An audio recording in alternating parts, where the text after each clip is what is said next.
আসসালামু আলাইকুম গাইস।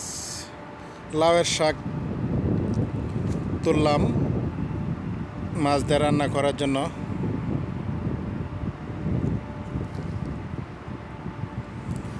শুধু আগাড়ি লইছি, মাসুদ ভাই রানবো। এই লাউ আরও লইছে, হেডে বড় লাগিয়ে দিছি, কারণ অতিরিক্ত ঘন হয়ে গেছে, তো এই কারণে কিছু শাক তুলে নিলাম মাছ দিয়ে রান্না করার জন্য। এই যে লাউয়ের শাক, শুধু আগাড়ি লইছি। এরপরে মাসুদ ভাই ফোন দিছে লাউয়ের শাক নেওয়ার লাইগা, এই কারণে লাউয়ের শাক নিছি। সাথে বড় কয়টা লাউয়ের ফাতাও লইছি শুটকি বাজি করার জন্য। এই যে শামাম গাছ, কিন্তু শামাম ধরছে নাকি বড় হয়েছে নাকি এখনও বিস্তারে হয় না, কইতে পারে নাই, কিন্তু আশা আছে শামাম হইছে মনে হয় নিচে। আরে গেছে ভিডিওর মাঝে দেখাইছিলাম শামামের করা, এটা কোন জায়গার মাঝে বুইলা ফেলাইছি, দেখতেও পারি নাই, কারণ লড়াইলে গাছ নষ্ট করবো, এই কারণে বড় হইতে থাক, তারপর সবাইকে দেখাবো। এই দেখেন শামামের গাছের মাঝে অনেক ফুল আইছে।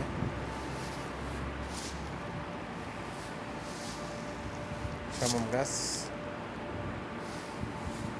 লাউ শাক তুলছি, মাসুদ ভাই রান্না করবো, আমি রান্না করব না, এখানে লাউ শাকটি তুললাম। ভিডিওটা কে কোন জায়গা থেকে দেখতেছেন সবাই ভিডিওটা শেয়ার করবেন আর পেজটা ফলোতে রাখবেন। এই যে লাল শাক বাইন করছিলাম, লাল শাক হয়েছে না, পাতলা পাতলা জ্বালাইছে, একবারে পাতলা পাতলা। এই কলমি শাক হইতেছে, কারণ লাল শাকের যে আলিগুলো আছেন এটি অনেক পুরান, এই কারণে জ্বালাইছে না, কম হয়েছে এই লাল শাকগুলো একবারে কম হয়েছে, কারণ সবজি জ্বালাইলে অনেক হইতো, কারণ অনেক আলি ফালছিলাম, তাই আবার ফালতে হইব। এই শামাম গাছও ফুল হয়েছে, শামাম বড় হইলে তারপর বাসবো ইনশাল্লাহ, সবাইকে দেখাবো। তো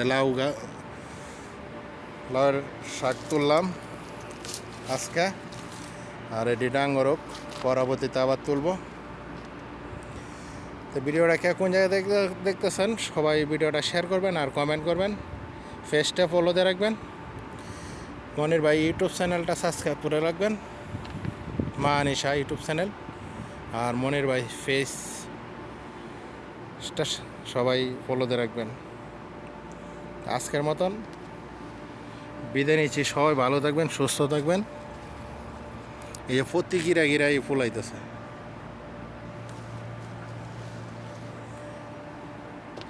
আল্লাহ হাফেজ, সবাই ভালো থাকবেন।